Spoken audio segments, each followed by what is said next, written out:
Let's talk about fireworks.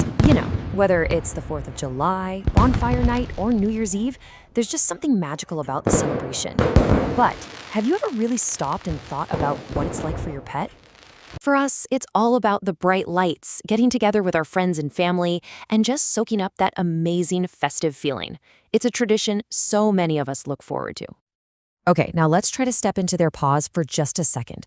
While we're looking up at the sky in total awe, what does our big celebration sound and smell and even feel like to them? Well, from their point of view, it can be a totally different and honestly a really terrifying experience. What we see as this spectacular show, our pets often process as a serious threat. You see, their senses are so incredibly fine-tuned, way more than ours. And without any of the context we have, this sudden chaos just triggers a very, very real fight-or-flight response. I mean, just think about the scale of this assault on their senses. We're talking about these loud, unpredictable booms that can reach up to 175 decibels. That is loud enough to be physically painful for their super-sensitive ears. Then you add in the bright, disorienting flashes, the strange smell of smoke, and the vibrations they can feel right through the ground. It's a perfect recipe for terror. And this isn't some rare thing. We're talking millions of pets. Studies show that a whopping 41% of dogs and 30% of cats are genuinely afraid of fireworks. So if your pet gets anxious, trust me, you are far from alone in this. In the next few minutes, I'm going to walk you through exactly how to prepare in advance, how to create a calm little fortress for them on the day of, and what to do when those bangs finally begin. All right. The single most effective strategy actually starts long before the first firework is ever lit. The key here is to be proactive. If you can start weeks or even months ahead of time to build up your pet's resilience, that's where you can make the biggest impact. Now, the gold standard for this is a technique called desensitization. It sounds kind of clinical, but the concept is really simple. You're gently and gradually teaching your pet that the scary sound isn't actually a threat. You do this by exposing them to it in a really controlled, safe way. And this is basically your roadmap for doing it at home. First, find a time when your pet is already relaxed, in a room they know well. Then, you play some firework sounds, but at a volume so low they can barely even notice it. The moment they stay calm, you reward them. Treats, praise, whatever they love. Then, over several days, you can slowly crank up the volume, always rewarding that calm behavior. Eventually, you can even play the sounds during fun stuff, like playtime or dinner, to build a really positive association. But, and this is so important, if your pet's fear is extreme, if we're talking about severe panic, shaking, or aggression, this is a job for the pros. Please, consult your vet. They can help create a safe plan that's tailored just for your pet and might even refer you to a certified animal behaviorist. Okay, so let's fast forward. What about the actual day of the fireworks? Let's go over the immediate things you can do to turn your home into a fortress of calm. Here is your essential checklist. First thing, get that dog walk in long before it gets dark.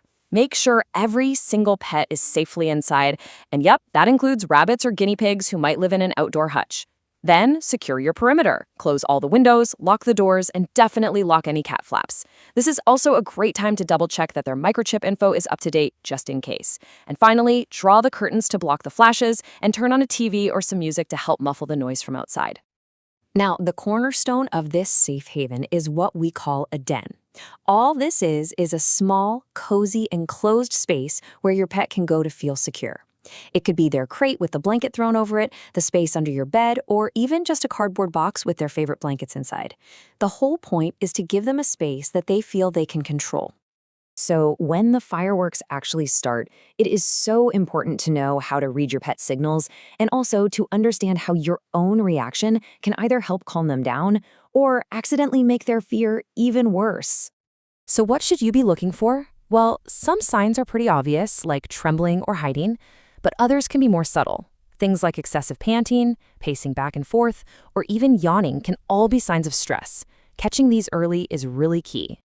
How you respond is just as important. The absolute best thing you can do is just stay calm and act totally normal. Your pet looks to you for cues, so if you're relaxed, it helps them believe there's no real danger.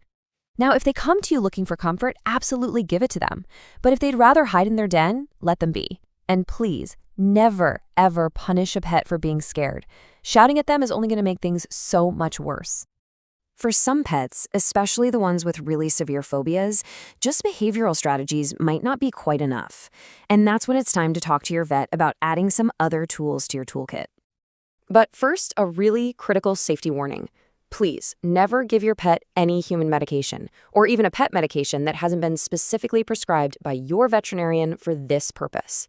Something that's perfectly safe for us can be incredibly dangerous or even fatal for them. Your vet has a whole range of options to discuss with you. There are fast-acting medications like Celio, which are great for sudden or unexpected events. For more predictable anxiety, like a whole firework season, there are long-term medications that can help. And for milder cases, non-prescription aids like calming pheromone diffusers or pressure wraps can be really helpful as part of a bigger plan. You know, the danger doesn't always end when the last firework fades away. The morning after actually presents its own set of risks that are really important to know about. Before you let your pets out in the yard, just do a quick, thorough sweep. Check for any leftover fireworks debris that a curious pet might try to eat. Also look for party leftovers. Things like kebab skewers are a big one that could cause a serious injury. It's a simple little step that could save you an emergency trip to the vet. So if there's one thing to remember, it's this. When you see a pet who's calm during fireworks, it's almost never just by chance. It's the result of a thoughtful owner who took the time to prepare. And that really is the main takeaway here. The absolute best way to make sure everyone in your family, whether they have 2 legs or 4, has a happy and safe celebration is just to plan ahead. By including your pet's needs in your preparations, you're not just preventing fear, you're showing them that they are a truly cherished part of all the festivities. Remember, this information is for educational purposes and is not a substitute for professional veterinary advice. If you have any concerns about your pet's health, please consult with your certified veterinarian. They are your best resource for ensuring your companion lives a long, happy, and healthy life.